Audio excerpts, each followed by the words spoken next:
Igreja Pentecostal Ministro do Reino, entrando pelas portas do concerto de Deus. Pregador Emerson chegando aqui hoje com mais um tema chamado de a palavra de Deus, né, irmãos? A palavra da vida, a palavra de ouro, né, irmão? Isso aqui é um ouro, né, irmão? Um ouro. A palavra de Deus é ouro. Está aqui Isaías 55, versículo 10 e 11, que diz: porque assim como descem a chuva e a neve dos céus, e para lá não tornam, mas regam a terra, e a fazem produzir e brotar, e dar semente ao semeador, e pão ao que come, assim será a palavra que sair da minha boca, ela não voltará para mim vazia, antes fará o que me apraz, diz o Senhor. Aleluia, podemos assentar. Aleluia. Está aqui, irmãos, a natureza da palavra de Deus. A expressão palavra de Deus também é a palavra do Senhor, ou simplesmente a palavra. Possui várias aplicações na Bíblia.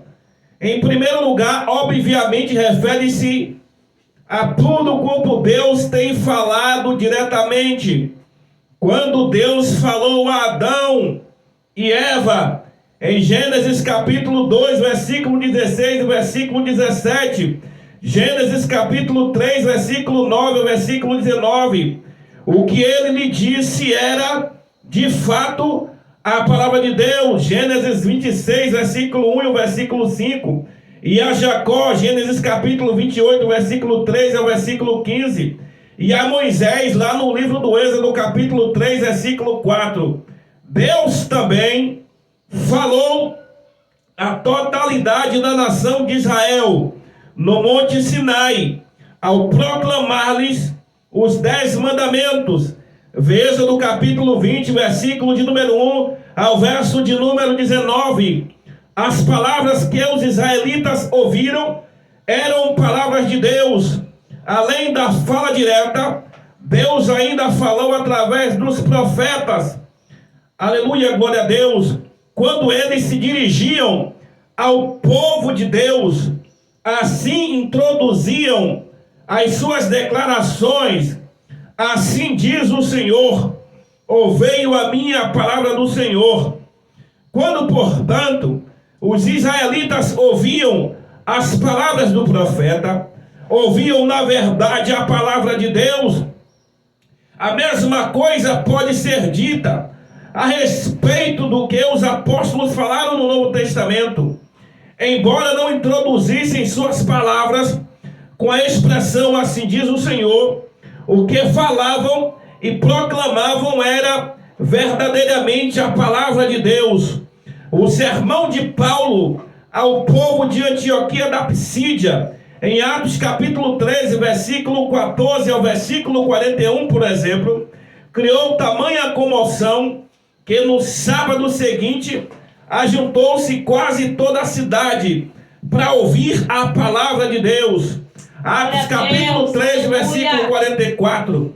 O próprio Paulo assegurou aos Tessalonicenses que, havendo recebido de nós a palavra da pregação de Deus, a recebeste não como palavra de homens, mas segundo é na verdade como a palavra de Deus.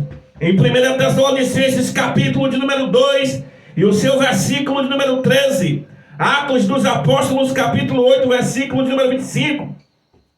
Além disso, tudo quanto Jesus falava era a palavra de Deus, pois ele, antes de tudo, é Deus. João, capítulo 1, versículo 1 ao 18. João 10, 30. 1 João 5, versículo 20. Lucas, escritor do terceiro evangelho, declara explicitamente que, quando as pessoas ouviam a Jesus Cristo, ouviam na verdade a palavra de Deus. Em Lucas capítulo de número 5, versículo número 1, note como em contraste com os profetas do Antigo Testamento, Jesus introduziu em seu dito: eu vos digo, Mateus capítulo 5, versículo 18 ao 20, 22, 23, 32 ao 39, 11, versículo 22 ao 24, e Marcos 9, versículo 1, 10, 15, Lucas capítulo 10, versículo 12, 12, versículo 4, João capítulo 5, versículo 19, 6, 26 e 8, 34. Em outras palavras, ele tinha dentro de si mesmo a autoridade divina para falar a palavra de Deus. É tão importante ouvir a palavra de Jesus, pois quem ouve a minha palavra e crê naquele que me enviou tem a vida eterna e não entrará em condenação, mas passou da morte para a vida. Jesus, na realidade, está tão estreitamente identificado com a palavra de Deus que ele é chamado o Verbo, a palavra. João capítulo 1, versículo 1 ao 14, 1 João, primeira epístola, carta de João capítulo 1, versículo 1, e Apocalipse capítulo 19, versículo 13 ao 16, Jó capítulo 1, versículo 1. A palavra de Deus é o registro do que os profetas e apóstolos e Jesus falaram, e é a própria Bíblia no Novo Testamento. Quer um escritor usasse a expressão Moisés disse, Davi disse, o Espírito Santo diz, ou Deus diz, nenhuma diferença fazia. Vê Atos capítulo 3, versículo 22, Romanos capítulo 10, versículo 5 ao 19, carta aos Hebreus capítulo de número 3, ao versículo 7 e 4 e versículo 7. Pois o que estava escrito na Bíblia era, sem dúvida alguma, a palavra de Deus.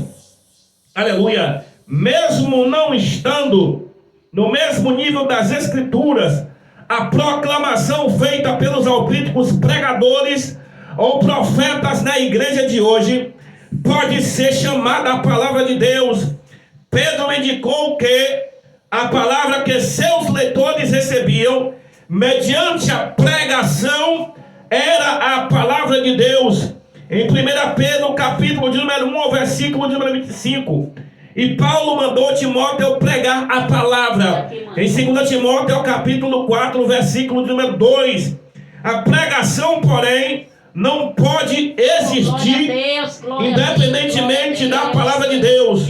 Na realidade, o teste para se determinar se a palavra de Deus está sendo proclamada num sermão ou na mensagem, e se ela corresponde exatamente à palavra de Deus escrita. Aleluia. Tomar cuidado com os falsos mestres. O que se diz de uma pessoa que recebe uma profecia ou revelação no âmbito do culto de adoração?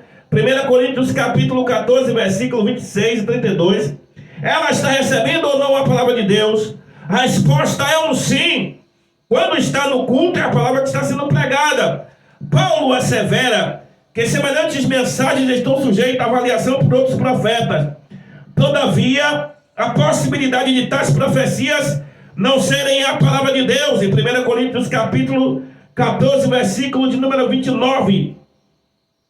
E somente em sentido secundário, que os profetas hoje falam sob a inspiração do Espírito Santo, sua revelação jamais deve ser levada à categoria da inerrância. Vem 1 Coríntios capítulo 14, versículo 31.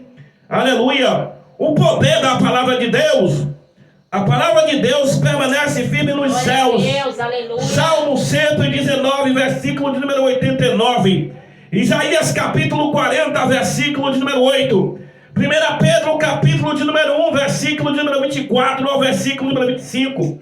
Não é, porém, estática, é dinâmica e poderosa. Hebreus capítulo 4, versículo 12. Pois realiza grandes coisas. Isaías 55, 11. A palavra de Deus, ela é criadora. Segundo a narrativa da criação, as coisas vieram a existir à medida que o Senhor Jeová Deus falava a sua palavra. Em Gênesis capítulo de número 1, versículo de número 3, versículo de número 4, versículo 6, 7 e 9. Tal fato é resumido pelo salmista, pela palavra do do Senhor foram feitos os céus. Salmo 33, versículo número 6. E pelo escritor aos Hebreus, pela fé, entendemos que os mundos, pela palavra de Deus, foram criados. Hebreus capítulo 11, versículo 3. 2 Pedro capítulo 3, versículo 5. De conformidade com João, a palavra que Deus usou para criar todas as coisas foi Jesus Cristo. Glória a Deus. João capítulo 1, versículo 1 ao 3. Aleluia, aleluia. A palavra de Deus sustenta a criação. Nas palavras do escritor aos Hebreus, Deus sustenta todas as coisas pela palavra do seu poder. Hebreus capítulo 1, versículo 13. Salmo 147, versículo 15 ao versículo 18. Assim como uma palavra criadora, essa palavra relaciona-se com Jesus Cristo. Segundo o apóstolo Paulo insiste, todas as coisas subsistem por ele, Jesus. A palavra de Deus tem o poder de outorgar vida nova. Pedro testifica que nascemos de novo pela palavra de Deus, viva e que permanece para sempre. Em 1 Pedro capítulo 1, versículo de número 23, 2 Timóteo capítulo de número 3, versículo 15, e Tiago capítulo de número 1, versículo número 18. E por essa razão que o próprio Jesus é chamado de um verbo da vida. Em 1 João capítulo 1, versículo de número 1, a palavra de Deus também libera a graça, poder e revelação, por meio dos quais os crentes crescem na fé e na sua dedicação a Jesus Cristo. Isaías emprega um expressivo quadro verbal, assim como água proveniente do céu faz as coisas crescerem. Assim a palavra que sai da boca de Deus nos leva a crescer espiritualmente. Pedro ecoa o mesmo pensamento ao escrever que, ao bebermos do leite puro da palavra de Deus, crescemos em nossa salvação. Em 1 Pedro capítulo 2, versículo de número 2.